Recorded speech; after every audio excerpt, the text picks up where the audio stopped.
What's going on, everybody? Good morning. Happy Saturday. We have made it to the weekend. We are just a little more than a week away from open free agency. Things are happening.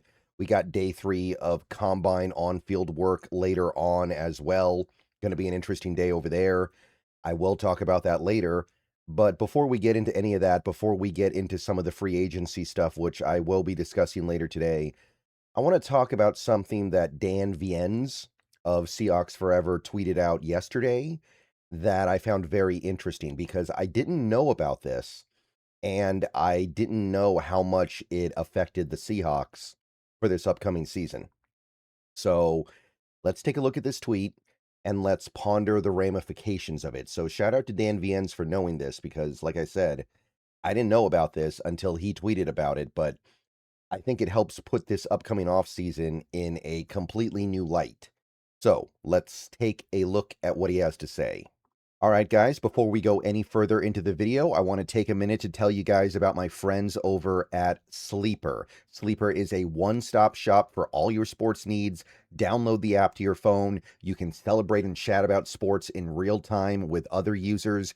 You can get scores, news, and alerts with blazing fast speed.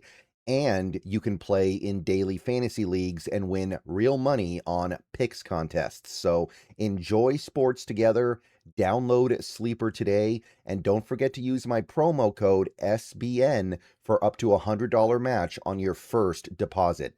Plus, they currently have a free $20 entry, no deposit required, just make an account.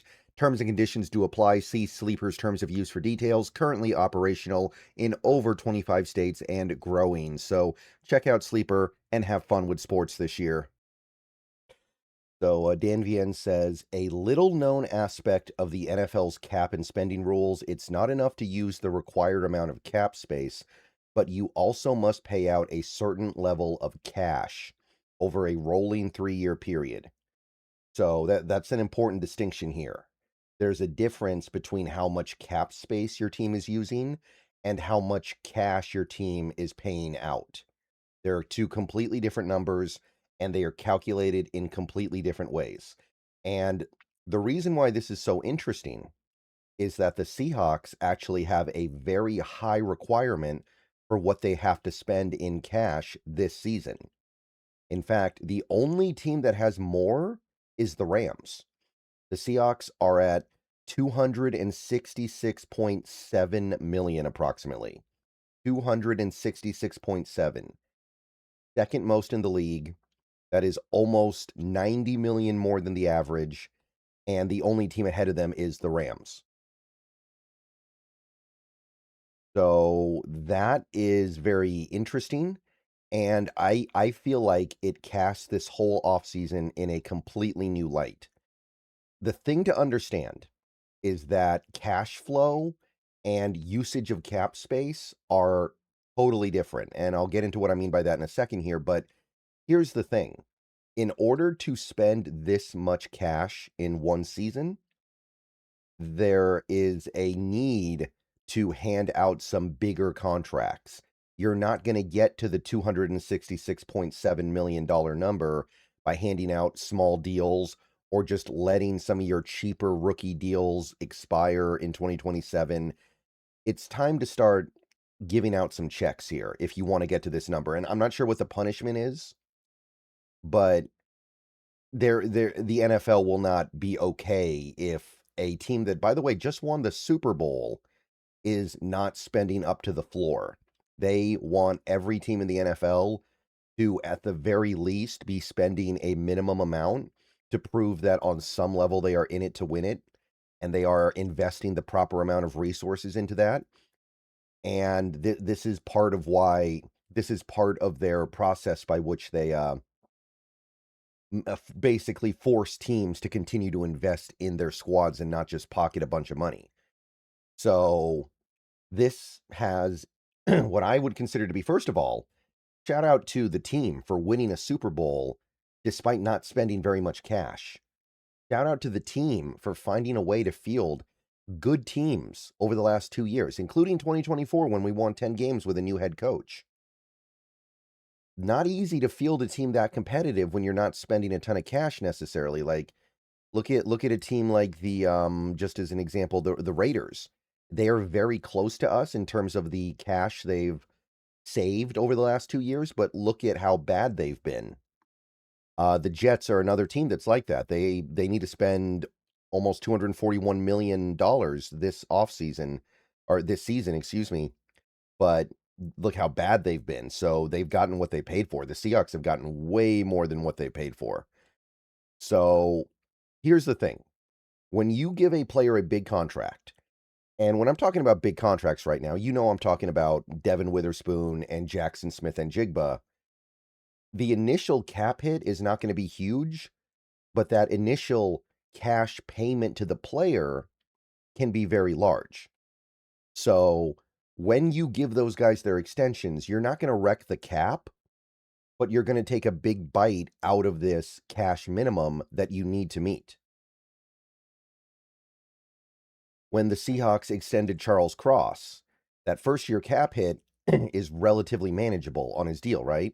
That first year cap hit is, let me check here real quick. Yeah, 11.6 million or 11.06 million.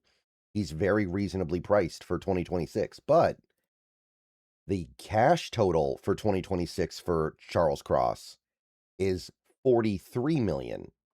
So not only are those numbers not the same, they're not even close to the same. So when you give out that big contract, you are often giving out a lot of cash early in the deal and then letting the cap hits bleed into the later portions of the deal. So that's why this is so relevant. That's why this team, more than probably any other team in the league, except again, maybe the Rams, needs to take care of this now because they may as well, because the league is basically going to force them to spend that money. Jamar Chase, another player who recently got a really big contract, right? If you take a look at his cash breakdown that first year, he got a $161 million contract, right? That first year, the cash is over 40 million. And then you can see that it does level off a little bit the next few years, and then it spikes back up to almost 45 in 2029. But the point is, the cash associated with this deal is very different from the cap hits. And you can see that the Bengals actually didn't stagger the cap hits out like crazy on this deal, but it's still very different. Derek Stingley Jr., other than Sauce Gardner, currently the highest paid corner in football per year. The first year, 2025, his cash total was 26 point, call it 26.5 million. And then this upcoming year is going to be 22.1. So you can see that the cash flow is relatively even over the course of this contract. And you look at the cap hits, and the first year was pretty low. Then it does even out going forward from 2026 on, admittedly, but the numbers are still radically different. So you see how teams can play with this. You see how teams can mess with the cap versus the cash. And the biggest discrepancy we see here, and I could go through a bunch of other contracts and probably make similar findings, but the Charles Cross one, pretty stark. And this is why you get Spoon and JSN done now. I see a lot of Seahawks fans talking about, oh, we shouldn't pay them yet. We don't need to pay them yet. Just wait. They're going to be cheap for another year. Excuse me. Got a little bit of an issue with my throat right now, but this is why you don't do that. This is why you do it now, because what else are you going to spend that money on? And it's not even enough. And Dan Viens does point this out later in his tweet. Veteran restructures, which is the base to bonus conversion that we talk about all the time, the restructures of current contracts on guys like Cooper Kupp, guys like DeMarcus Lawrence, guys like Ernest Jones, et cetera, also counts towards the spending requirement. So if you do a base to bonus conversion on, just as an example, Cooper Kupp, Abe Lucas, what I'm sorry, Ernest Jones, name slipped to my mind for a second there. That's embarrassing. But basically anybody with a restructurable contract on this team. Sam Darnold is another one. You are increasing the amount of cash you're giving out this season. So this is why It's now is the time. Now is the time to take care of players like JSN. Now is the time to take care of players like Witherspoon. And this is also, I would say, a pretty strong a pretty strong indicator that the team should probably make sure they keep some of their big outgoing free agents. Like, I know we're going to lose Woolen. I think we're going to lose Boye Mafe as well. But the way things are going in recent days, it almost sounds like we're going to lose everybody. Kobe Bryant, Ken Walker, Josh Jobe. It is starting to kind of get that vibe.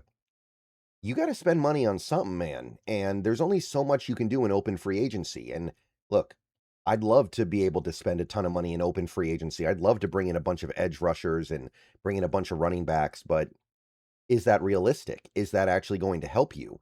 Is that actually something you can get done? Who's the running back that you're going to give a ton of cash to? If it's not Ken Walker, there isn't really a lot going on that you can feel stellar about for that running back spot in 2026 and possibly even a year beyond that. Hard to know. But this is something the team has to do. It's not something they can choose to not do. They have to drop some serious cash this offseason.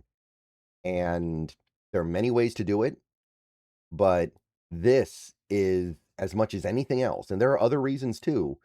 This is why you take care of your business now. People are talking about, oh, we should just trade JSN. We should just trade Witherspoon, get more picks. You do that, I don't know how you meet the salary floor. At a certain point, you got to blow your load. And these are some good players to blow the load on. Okay, I'm going to go and get on out of here. Let me know what you guys think. Something to think about as we go through this offseason. John Schneider likes to keep his powder dry. This is not the offseason to keep your powder dry. You do that, the NFL might come knocking. All right, go Hawks.